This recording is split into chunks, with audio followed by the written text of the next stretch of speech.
જય ખોડિયારમાં રાધે રાધે મારી यूट्यूब ફેમિલીને वीडियो एंड સુધી બન્યા રહેજો। આજે हमारे झूनवाणी टाइप रसोई बने છે ચૂલા ઉપર।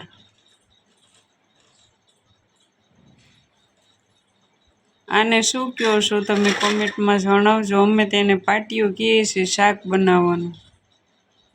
તમે શું એને કહો છો જરૂરથી કોમેન્ટમાં લખજો બધાય ભાઈ બહેનો। અમે જ્યારે નાના હતા ને ત્યારે આ જ વાસણ હતા, માટીના જ વાસણમાં અમારા મા બાપ જમવાનું બનાવતા હતા અમારી માટે। અત્યારે મને પણ મન થયું એટલે આ હું લાવી પાટિયું। અને તાવડી તો આપણા હરખું હોય તો એના ઘેરે હોય જ માટીની રોટલા બનાવવાની। તમે એને શું કહો છો? અમે તાવડી જ કહીએ છીએ। હલો લસણની હવે આપણે લસણ ફોલાઈ ગયું છે એટલે લસણની કટકી કરી લઈએ સરસ નાની નાની। એનાથી વઘાર મૂકીશું આપણે શાકમાં, એનાથી સ્વાદ સારું આવે। વિડીયોમાં એન્ડ સુધી બન્યા રહેજો। આજે બધી રસોઈ ચૂલા પર બનાવવાની છે આપણે।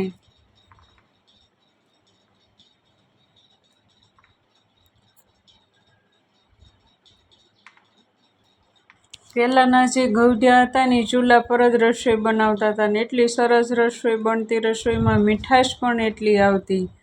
અત્યારે જે રસોઈ ગમે એટલી સારી બનાવો પણ એના જેવી મીઠાશ ન આવે આપણને। અત્યારે નાનપણમાં અમારા મા બાપ રસોઈ બનાવતા હતા એ રસોઈ અત્યારે એવી બને જ નહીં આપણાથી। કારણ કે આપણી એવા વાસણ જ ન રહ્યા ને, માટીના સ્ટીલના આવી ગયા। ત્રાંબાના ને કાંસાના વાસણ તો મોટા મોટા શેઠિયાઓના ઘેરે હોય, આપણા ઘેરે સ્ટીલના હોય એટલે આપણને મીઠાશ ઓછી આવે। આજે મને વિચાર આવ્યું કે આજ મારે ચૂલા પર જમવાનું બનાવવું છું, એ પણ માટીના વાસણમાં બનાવવું છે। સરસ નાની નાની લસણની કટકી થઈ ગઈ છે। હવે હજી તપતા વાર લાગશે કારણ કે માટીનું વાસણ છે ને એટલે એને તપવું બહુ વાર લાગે। પછી એમાં તેલ નાખીશું આપણે, પછી સામગ્રી બધી ઉમેરીને પછી શાક વઘારીશું। વિડીયોમાં બન્યા રહેજો એન્ડ સુધી। આજે 120 રૂપિયા કિલોનું શાક બનવાનું છે। 120 રૂપિયા કિલો શાક આવે છે। હવે ગરમ થઈ ગયું એટલે હવે આપણે તેલ નાખી દઈશું અંદર। ધુવાડા નીકળવા માંડ્યા છે એટલે ગરમ થઈ ગયું આપણને ખબર પડે।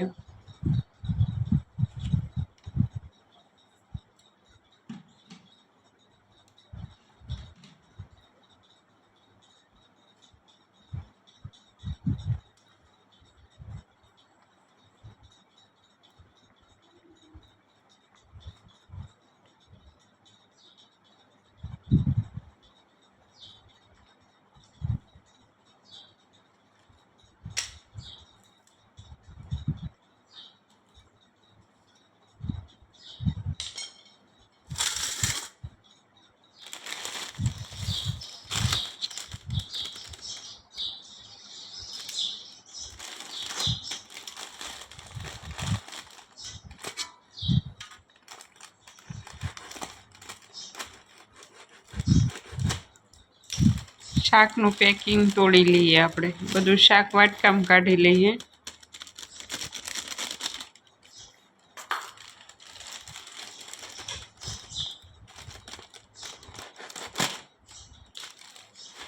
આ શાક બનાવવામાં બહુ વાર લાગે ને, ખાલી લસણ ફોલવામાં વાર લાગે।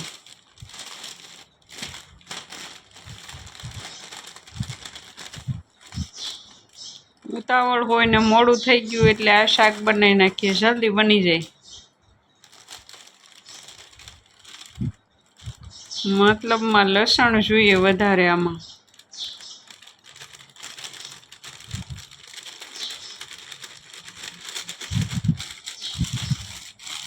જોઈ શકો તમે બધા ભાઈ બહેન શાકનું પેકિંગ।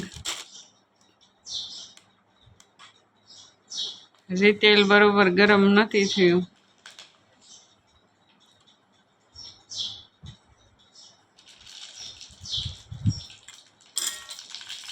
હવે આપણે પહેલાં નાખીશું રાઈ,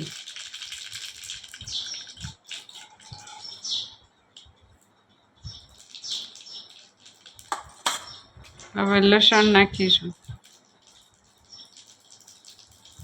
લસણની કટકી કરેલી છે.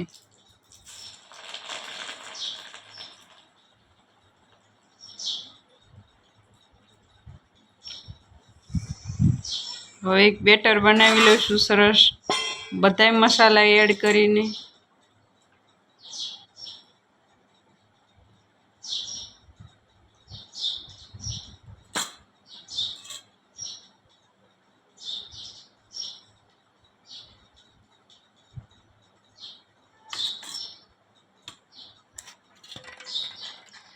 મીઠું પણ સ્વાદ પ્રમાણે લઈ લેવું. આમાં તો જો કે ઓછું જ મીઠું જોઈએ, ને તો પછી ખારું થઈ જાય આ શાક.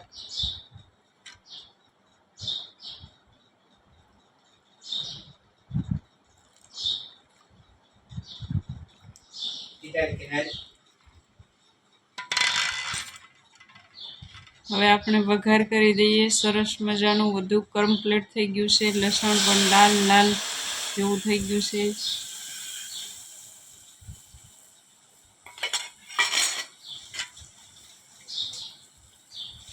હવે ધોઈને થોડું પાણી નાખી દઈશું.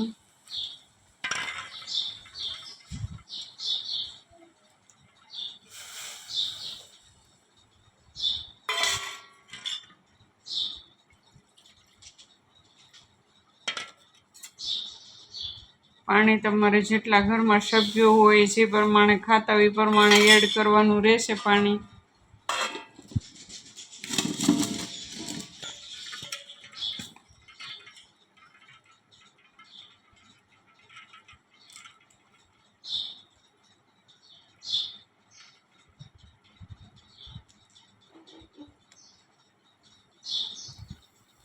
હવે સરસ મજાનું ઉકળી જાય એટલે પછી આપણે શાક એડ કરીશું અંદર. ત્યાં સુધી સરસ ઉકળવા દઈશું.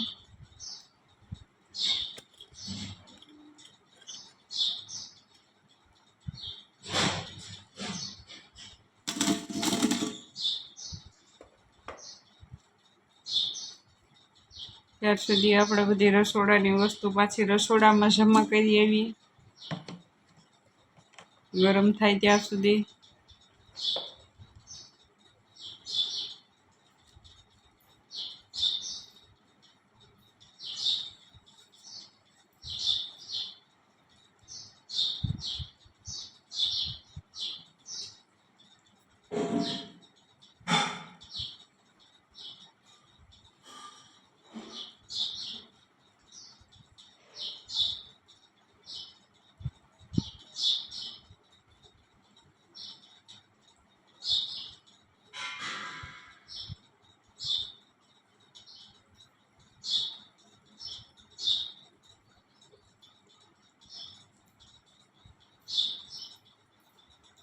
છાશ છે પણ આમાં થોડું પાણી ઉપર આવી ગયું છે ને ઘાટી છાશ તળિયે બેસી ગઈ છે, તો આપણે પાણી નિતારી નાખીશું એટલે ઘાટી છાશ રહી જાય.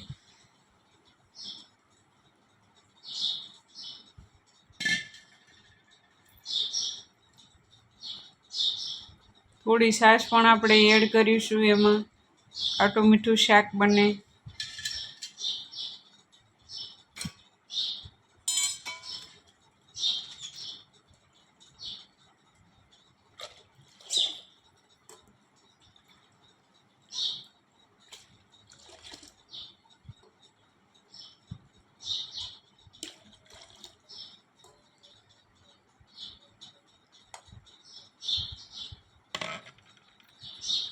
છાશ હવે નાખી દઈએ શાકમાં એટલે ખાટું મીઠું શાક બને, એનાથી સ્વાદ સારો આવે.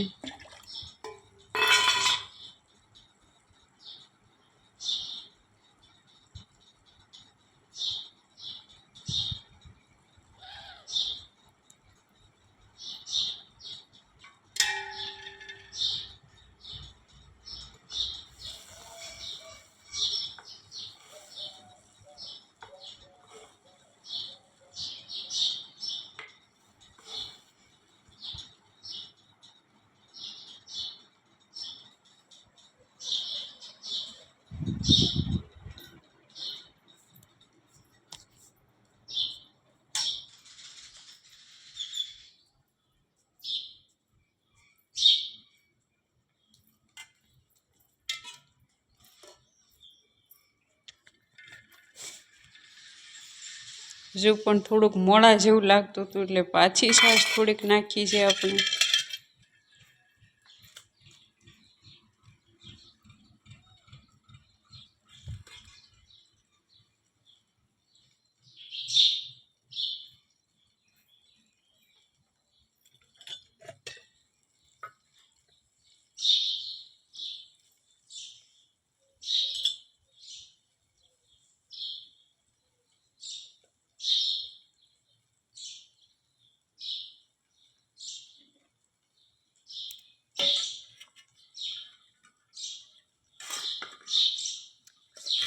સરસ રીતે ઉકળી જાય પછી આપણે શાક નાખી દઈશું.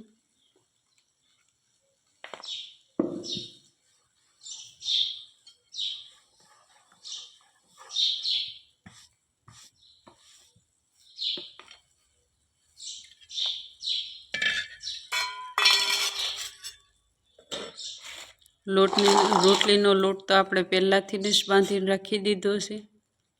હવે આપણે એમાં એડ કરીશું શાક.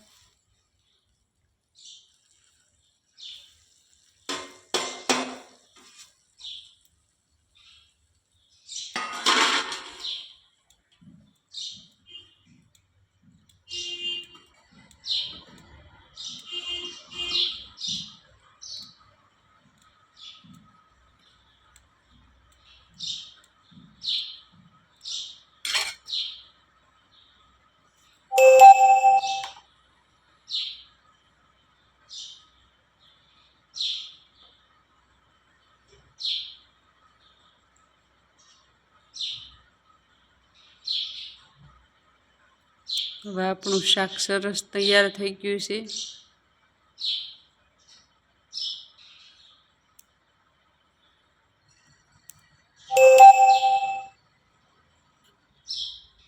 હવે શાક લઈ લીધું છે આપણે. હવે ચૂલા પરથી નીચે કમ્પ્લીટ શાક રેડી થઈ ગયું છે. હવે આપણે તાવડી ચૂલા પર મૂકી દઈશું રોટલી બનાવવા માટે.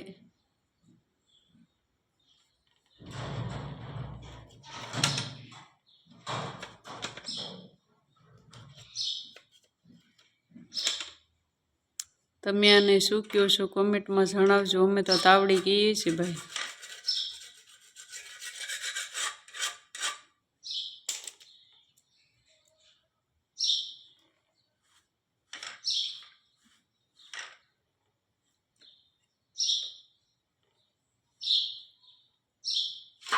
તાવડી તો જો કે બધાને ઘેરે પણ આ ન હોય કોઈના ઘેરે અત્યારની કન્ડિશનમાં.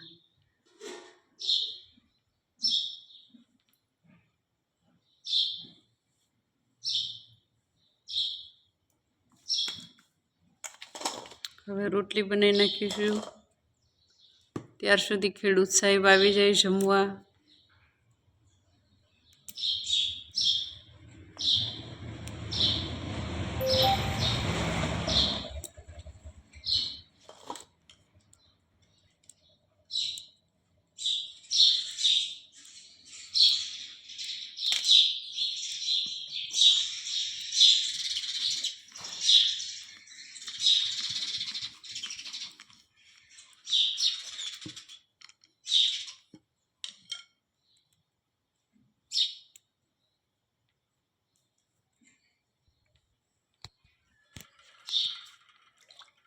તાવડી હજી ગરમ થઈ નથી. આપણે પાણી નાખીને ચેક કરી લીધું.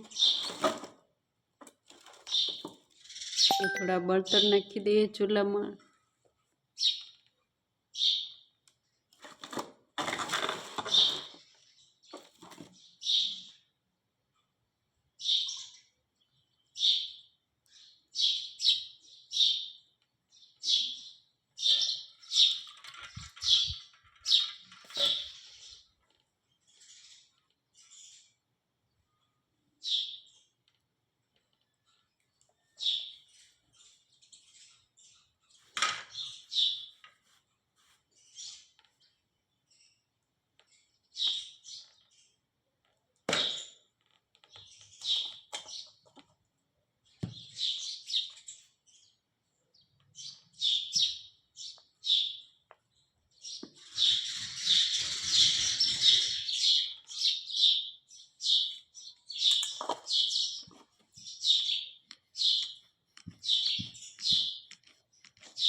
જય ખોડિયારમાં, રાધે રાધે. વિડીયો નિહાળવા બદલ આપ સૌનો ખૂબ ખૂબ આભાર.